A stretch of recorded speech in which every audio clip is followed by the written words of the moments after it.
So we're back again. Indeed.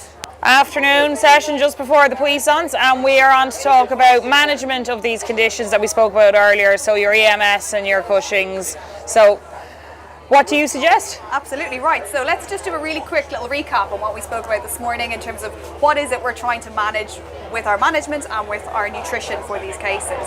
So when we think of our EMS cases, remember we're thinking of ones that are kind of fat. They are fat, they've got unusual fat deposits, so we need to be managing that. They have got normal coat, but they've also got a poor top line, so we need to look at how we're going to manage that.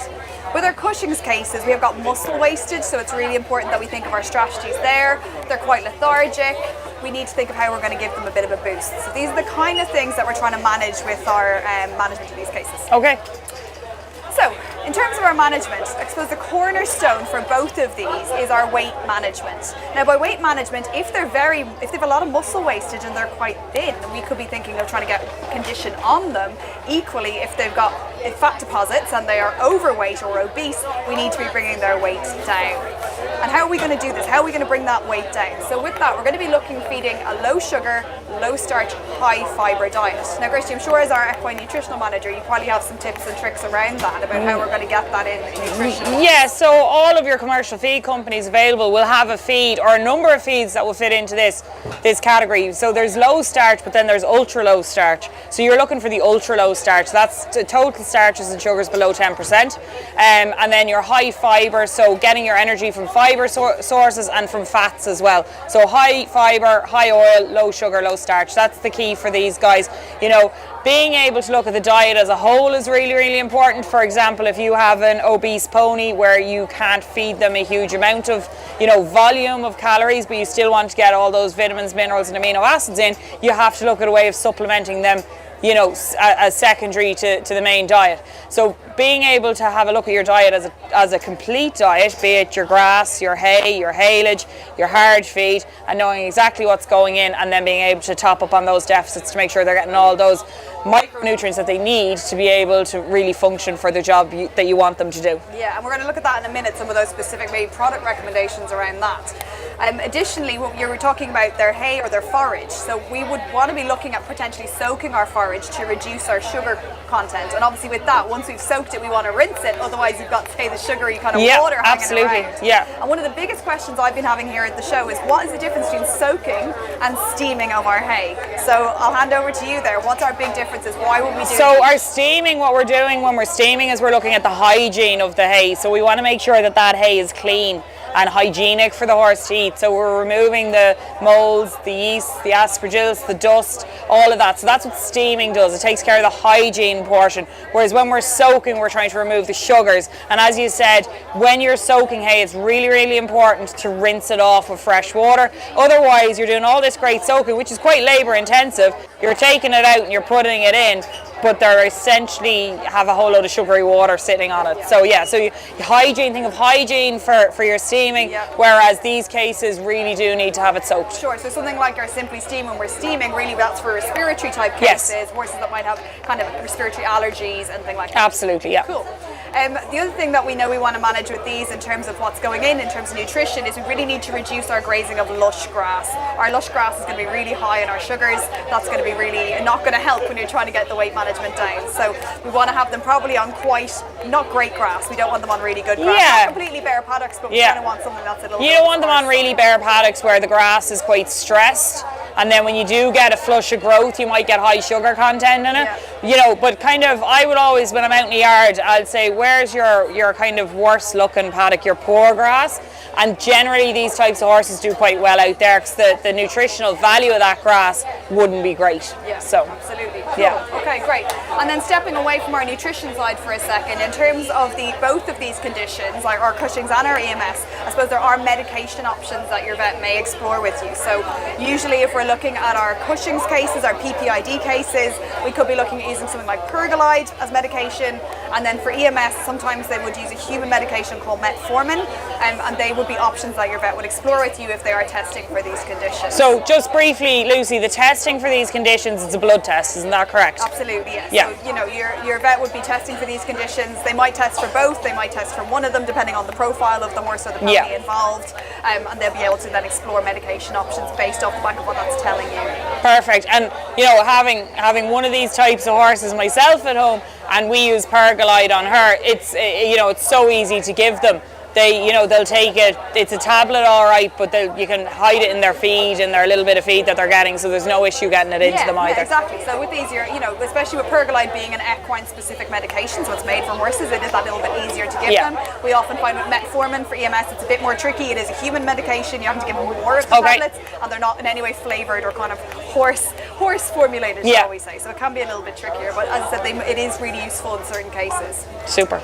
So if we look a little bit closer, we spoke about supplementation and what we might want to be making sure is present in the diet, especially in the face of reducing their quantity of feed intake.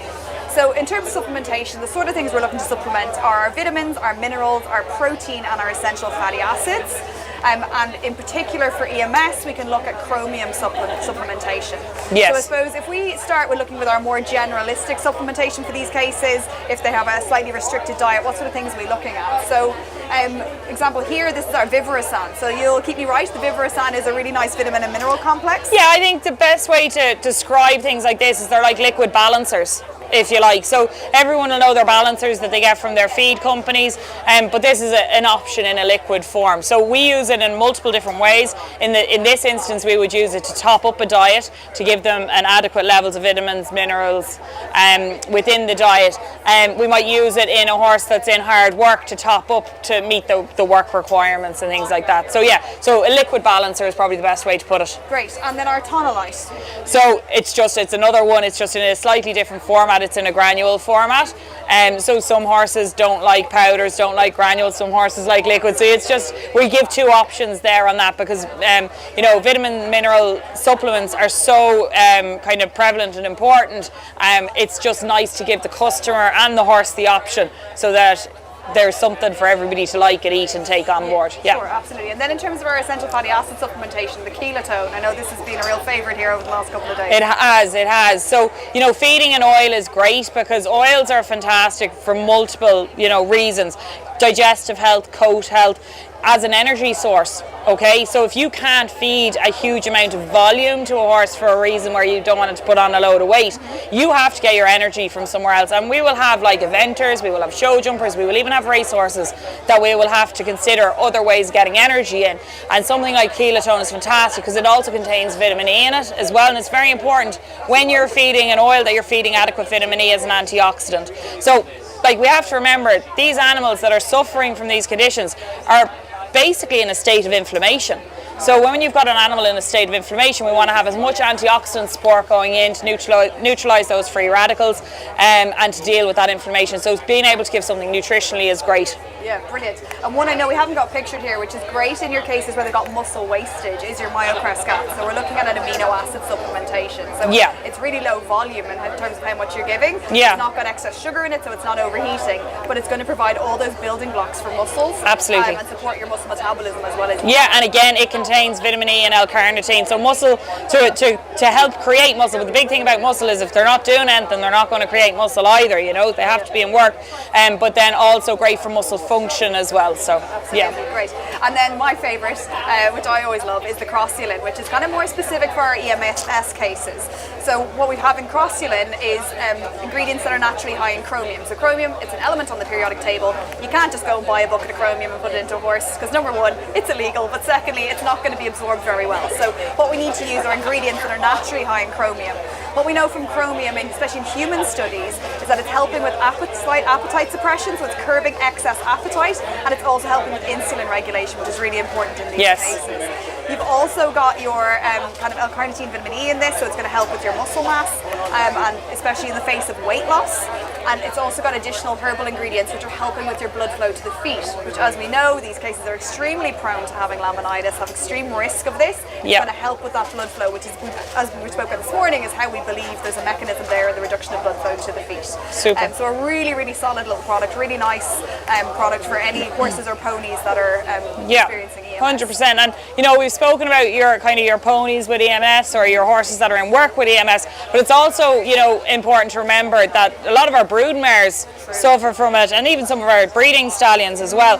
So being able to look at them as individuals slightly differently with our brood mares, because we need to get a certain amount of calories in, etc., for good fetal development, we have to then look at being able to provide that in ways that's not going to counteract with the condition that's going on. So having those guys, and a lot of people will just think, oh, I'll just automatically go to my stud cubes, that's what I'm feeding my brood mares. They're really high in starch. Okay, so you may have to go for a low starch diet on those ones, but then you do have to factor in the fact that maybe the low starch feed you're using doesn't have a breeding premix in it, so everything for a brood mare or that, and then being able to supplement separately. So what we would say is, if you do have any mares that are like that, do get in touch with us, because we can put together a really specific plan for you. Yeah, absolutely. It's definitely worth getting some advice from someone with a nutritional background on that, because we really need to look at the individual in those cases. So you want to mitigate against your laminitis, but you also want to